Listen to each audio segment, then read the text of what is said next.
안녕하세요. 시네카 책방입니다. 저는 책방지기 한 걸음씩입니다.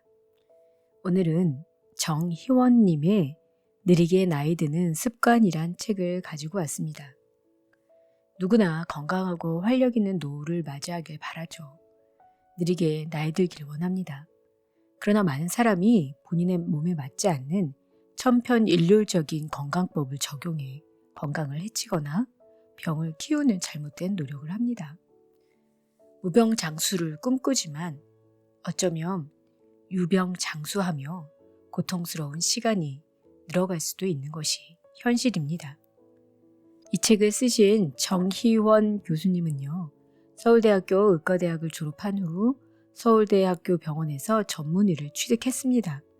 내과 실습 시절 응급실에 실려온 환자가 먹던 처방약 중 특정 약을 빼자 며칠 만에 멀쩡해지는 모습을 본 후 노인의학에 매료되었습니다. 노쇠에 대해 연구하던 중 공부에 대한 갈증이 생겨 한국과학기술원 카이스트 의과대학원에 들어가 의학 박사를 취득했습니다. 현재는 서울 아산병원 노년내과 임상조교수로 재직 중입니다. 국내 몇 안 되는 노년내과 의사로 일하며 더 많은 사람에게 노인 건강 인식 개선, 노화 예방 등의 중요성을 알리기 위해 유퀴즈 온 더 블럭, 세바시, 의학 채널 비욘디 등의 방송과 다수의 강연도 활발히 하고 있습니다. 노인의학 학술지 AGMR의 부편집장을 맡고 있으며 지은 책으로는 지속 가능한 나이 등, 당신도 느리게 나이 들 수 있습니다 등이 있습니다. 목차를 보면요. 파트 1 노화 이해하기, 오래가 아니라 건강하게 초점을 맞춰라. 파트 2 효율적으로 먹기, 내가 먹는 것이 나를 만든다. 이제 양보다 질로 승부하라. 파트 3 제대로 움직이기, 남은 50년을 위해 근육 테크를 시작하라. 파트 4 건강 지키기, 호흡부터 스트레스 관리까지 뇌와 몸의 연결성을 이해하라 로 되어 있습니다.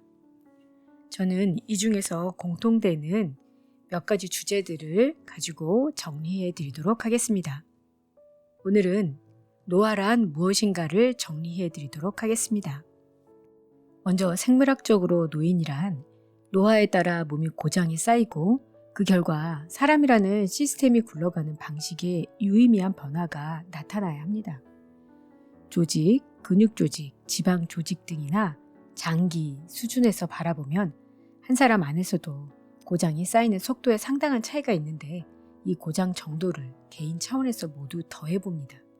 이렇게 더한 고장의 정도가 몸 전체 시스템의 특성에 영향을 줄 정도여야 합니다.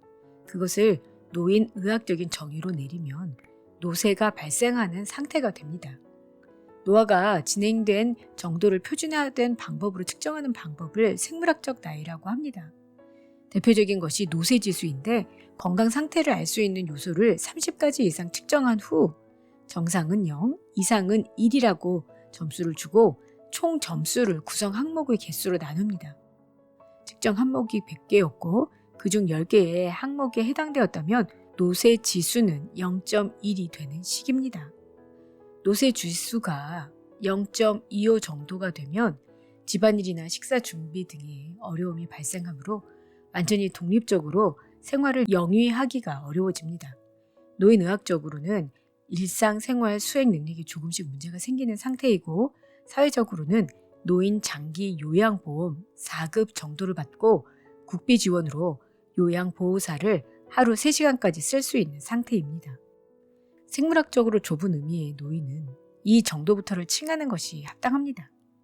범위를 좀 더 넓혀보면 눈에 보이지 않더라도 몸속 시스템에 노화에 따른 변화가 쌓여서 삶의 방식이나 의학적인 돌봄에 있어 통상의 성인과는 다른 접근법이 필요한 사람까지도 노인으로 정의할 수 있습니다.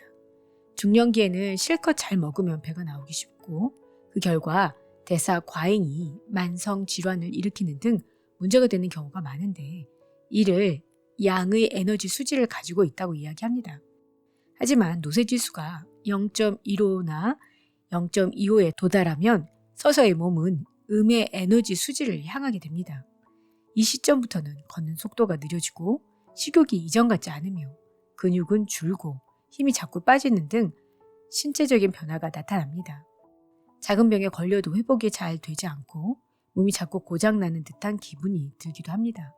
몸이 쉽사리 축나는 형태로 바뀌는 것입니다.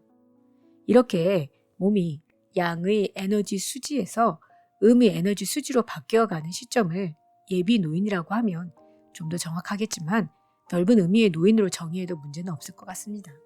현 시점에 우리나라 인구에서 72에서 73세 정도에 해당합니다. 인구 집단의 평균이 이렇다는 얘기고 개인으로는 숫자 나이와 생물학적 노화 정도의 괴리가 점점 다양해질 가능성이 큽니다. 꾸준히 내재 역량 관리를 수행하는 사람은 90세에 가깝다 해도 젊은 성인과 비슷한 삶을 영위하게 되는 시기입니다. 즉 경제적 부와 마찬가지로 사람의 노화 속도에도 양극화가 일어나기 시작할 가능성이 높습니다. 때문에 미래에는 숫자 나이보다는 사람의 내재 역량이 더 중요하게 되며 특히 노년기에는 내재 역량의 정도가 경제적 부를 넘어서는 가치로 인정받을 가능성이 큽니다. 노화의 정의는 유전자와 환경이 시간의 흐름과 상호작용하여 세포, 조직, 기관, 개체에 일으키는 구조와 기능의 변화입니다. 표준국어 사전에는 질병이나 사고에 의한 것이 아니라 시간의 흐름에 따라 생체 구조와 기능이 쇠퇴하는 현상으로 정의하고 있습니다. 결국 시간과 유전, 환경의 상호작용으로 벌어지는 무척이나 광범위한 변화를 노화로 묶을 수 있습니다.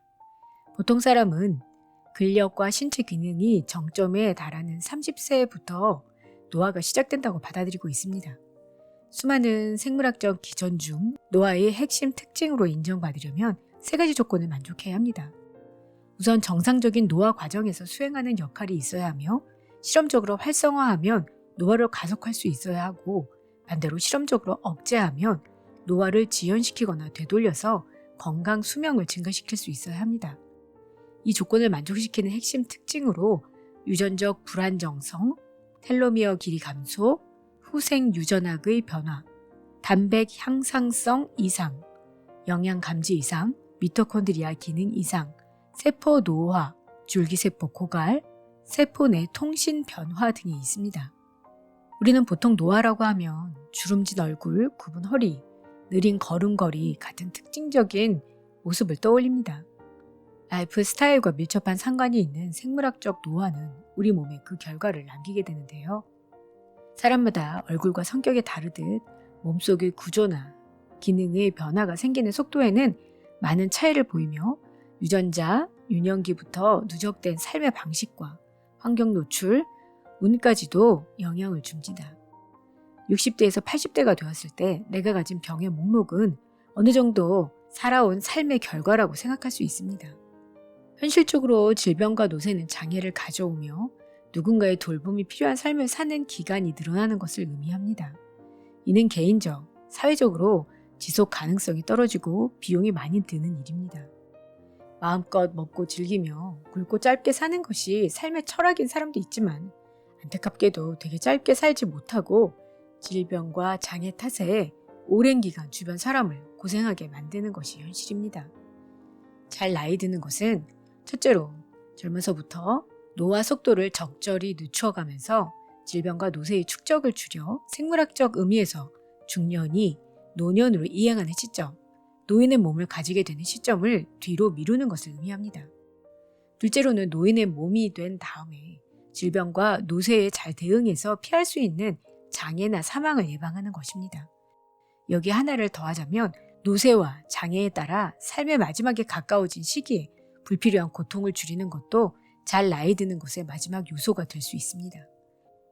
네, 다음 시간에는 노화의 가속 페달에 대해서 정리해 드리도록 하겠습니다.